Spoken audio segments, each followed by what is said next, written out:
Good morning. Happy Friday. Frosty again, -8, -9 right now. Always like rounding the corner here now to see the sheds all matched up.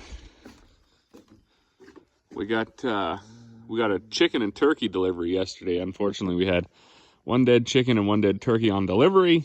And then last night, during the night, I guess, one of the turkey chicks also died. Are they called turkey chicks? I don't know. So anyways, we're down they send you extra, I guess. But even with the 2 extra they sent, we're still down 1. So it's interesting how much intervention livestock really needs if it's going to be kept in, if it's going to be domesticated, I guess. And Corey did her best. She put up 2 heat lamps and that brooder and everything. Of course, who knew it was going to be -10 in April? But this is our first time really getting the birds this early. First time ordering them through a hatchery or whatever.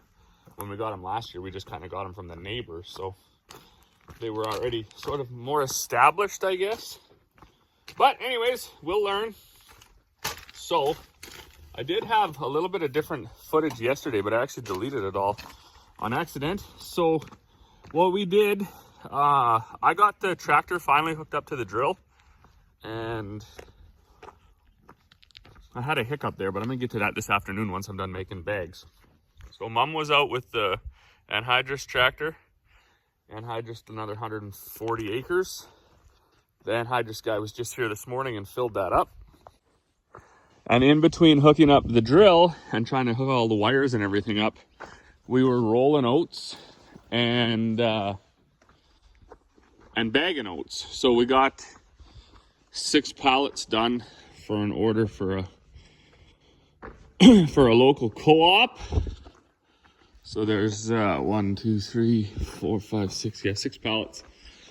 4 pallets of rolled oats and 2 pallets of a mix, actually. We had to order new bags, little bags. We actually ran out, which was crazy because we had ordered like 5,000 not all that long ago. And I didn't realize we were getting low because I don't keep it organized as well as I should in here. And I mistook a pile of these bags for a pile of 50-pound bags. And anyways, now we got those ones, and those are kind of neat. They're like I think they got that no skid technology, so they don't fall off the pallet when you stack them. But they're not logoed, so that kind of sucks. Our logoed bags actually got held up in the war over east. I think they're held up in the Red Sea or something. So that's as crazy as it sounds. Yeah, we're affected by global tensions, so not very fun.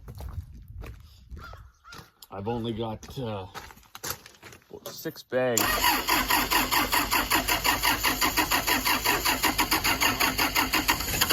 Look how cold it is. Is this garbage? Give it a little more horsepower. That always does the trick. So I got 6 bags of rolled barley to make, and then I'm going to make an extra one to bag into smaller bags because we don't have any of that either.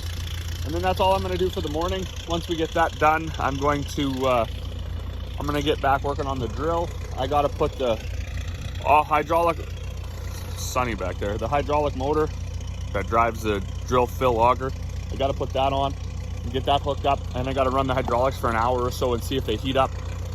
I did phone Douglas Lake this morning, talked to the service manager again. So he's going to talk to one of his mechanics and maybe have him come out here and do some flow tests, because I don't think it should be getting as hot as it's getting. Oh, well, good afternoon. It's 12:03, and I'm almost going to be able to stick to my plan of not making bags afternoon. I got the last 3 bags I'm making right now. Filling the bag filling machine to do some 25 kg bags of a mix.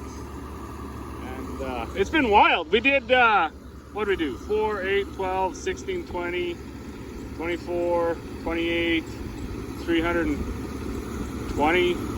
Well, I've bagged like 320 25 kg bags between yesterday and today by the time we're done.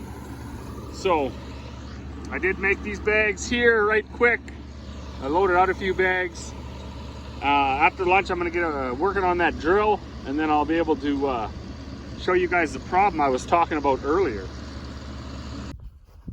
Well, would you look at that? That's like the most productive morning I think we've had in a long time. Mom and Corey have been bagging up various bags of feed like crazy. Buddy is whittling some sticks to stick in his mom's flower beds so the dogs can't lay there. And they are on the lookout for the grizzly bear that's hanging out down here, I guess. I am now done with the feed, and it's 12:30, so that's close enough. So anyways, what we got happening? We get lots of flow, as you can see by this huge pile of oil back here. But last year, these hydraulics were getting hot, and I didn't know if it was just because it was like 35 degrees, and this is only a 55-gallon pump. And from what I understand, this fan needs about 22 gallons a minute. These variable rate motors need about 10 gallons a minute, and these openers need about 10 gallons a minute. So we're already at like 40, call it 45. So there's only 10 left to spare. And, you know, who knows what could have been. So there was all sorts of various things we checked. I don't actually know what this is. I want to take this off and see if this is an actual check valve or what that is. These were all working good, so I'm not going to worry too much about it. We cleaned out this inline filter according to the things that it says to do. We have a spare one that we keep. We clean it with however you're supposed to clean it, and blow it out with air. That's Dad's department. He does that. So I'm going to change that one too. We did lose the shaft seal in this motor last year, but because this cart's like a 2010 and I'm assuming it was the original motor, maybe that's fair enough. I don't know. So this is new. Was new like midway through the season last year. And I didn't just replace this shaft seal, we actually replaced the whole fan motor. That block on the other side is new.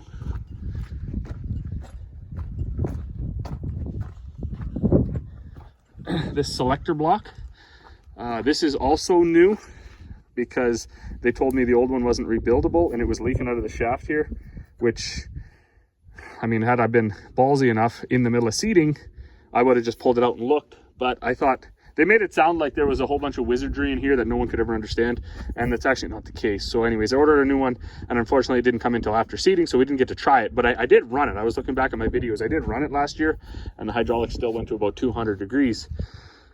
And then finally was the auger motor for the fill. Now the shaft seal was leaking on this too, and I had replaced that once, and then I was told, sometimes you get lucky, and when you replace it, it lasts a while.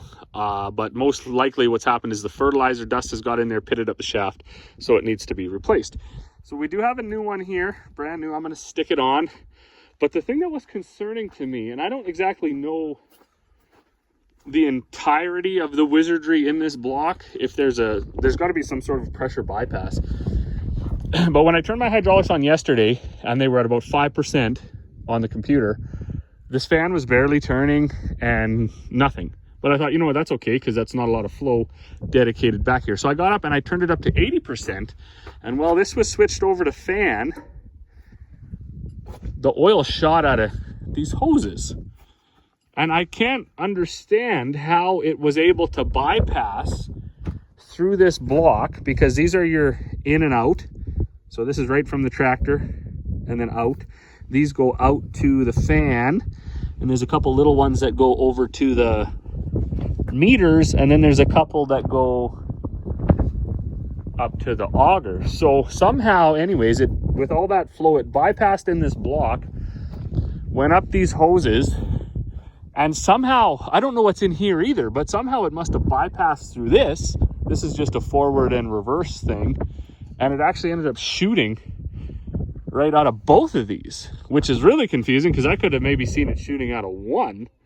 But anyways, I have a feeling that's going to be some of my issue, is that somehow the oil is bypassing. But what I want to do, with a super long-winded explanation here, is put this new motor on, because the other thing that happened was the motor had no power. So it could be maybe have failed right in here, I guess. This will be the next step to change, but I want to put it on and get it running. First of all, see if the shaft seal just leaks right away, and then see if it actually has any more power. Well, good afternoon.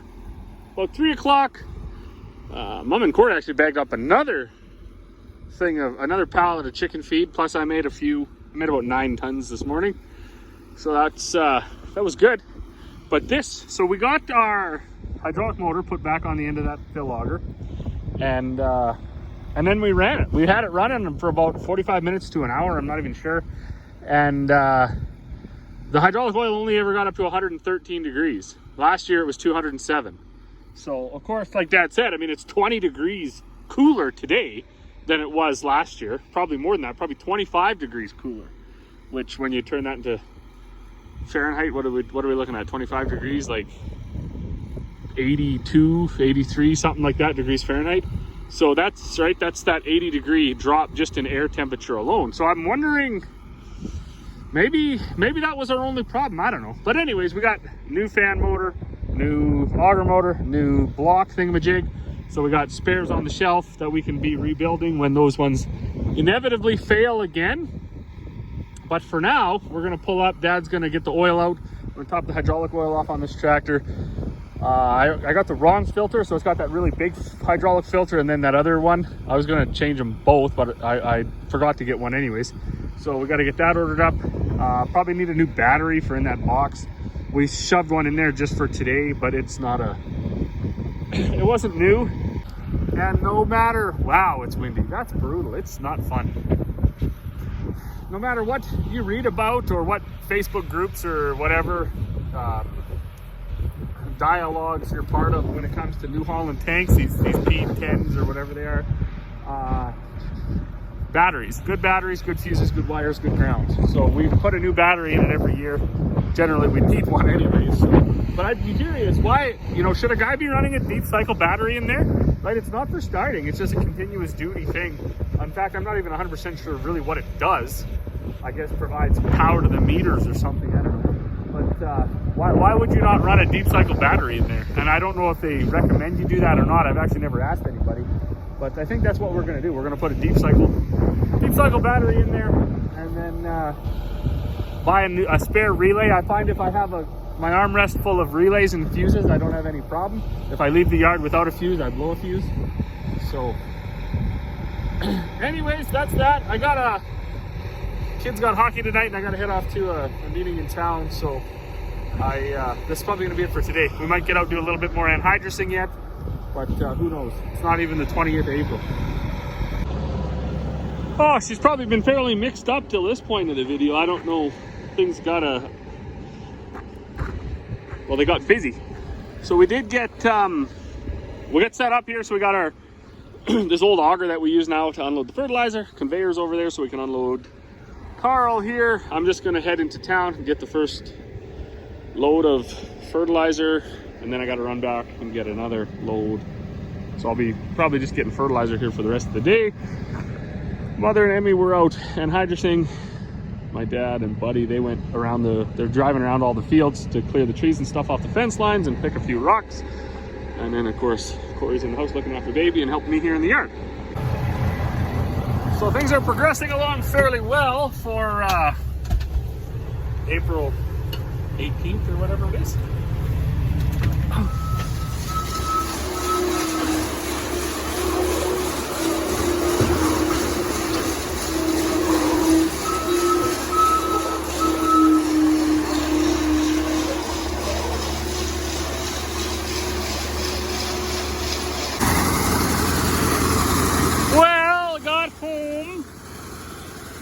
Resurrected, or whatever you want to call it, dug this old relic of an auger. I can't imagine how many bushels went through this thing in its life, but it doesn't owe anybody anything, that's for sure. I did have to tighten up the belt, and now it's actually running as straight, if not straighter, than any other auger that we have, so that's pretty impressive. Well, I think you can see here now that auger is a different color. I didn't paint it, but what we did have happen was catastrophic failure. So this diesel auger, it's older than me, and I'm not exactly sure it owes anybody anything. Pretty much the only thing we've replaced on it was this pulley. And well, look at here now. That means there's nothing left of that gearbox. So, you know, I just don't think at this point it's even worth salvaging. Might salvage the battery off of it. The motor was hit or miss. It was quite underpowered. So this 7-inch, also an old auger older than I am, blew over once in a windstorm. And so it's got like a different tube up top. Another machine that owes us nothing. It's augering this fertilizer like twice as fast as that 8-inch with worn out flighting and wrecked gearbox. So that was our first casualty of the spring, hopefully our last. I'm going to dedicate this red auger now to fertilizer usage, and I guess we'll look to pick up another swing. There was one at an auction sale. I bid it up to 16,000, 16,500 or something. I guess I should have bought it. Or I bid it up to 16 and sold for 16,500. I should have bought it, I suppose. But I was a little unsure of the fees. I didn't know if he had like another $2,000 on fees on top of that. Because the new auger that size, 10-inch by 60, is really only about 20 grand. So once you get up to that 16, 17 at the auction, you got to start to factor in, like, you didn't see it, and it said unused, but maybe it was bent in transport or something, right? It didn't. Sometimes they don't get all the stuff right. So unless you lay eyes on it yourself, it might not be the deal you think it is. So I passed, and we had already priced one out. You can get one like that, 10-inch by 60 or something for around 20 grand brand new anyways. So I guess we'll see where we go. We don't need one for the spring as long as this red piece holds up, but we will need one most likely for the fall. And that's what most guys use anyways for their fertilizer, is a swing. I wanted to use this conveyor because we had these old garbage augers, and I thought that could be they could live out their life being an auger, a fertilizer auger.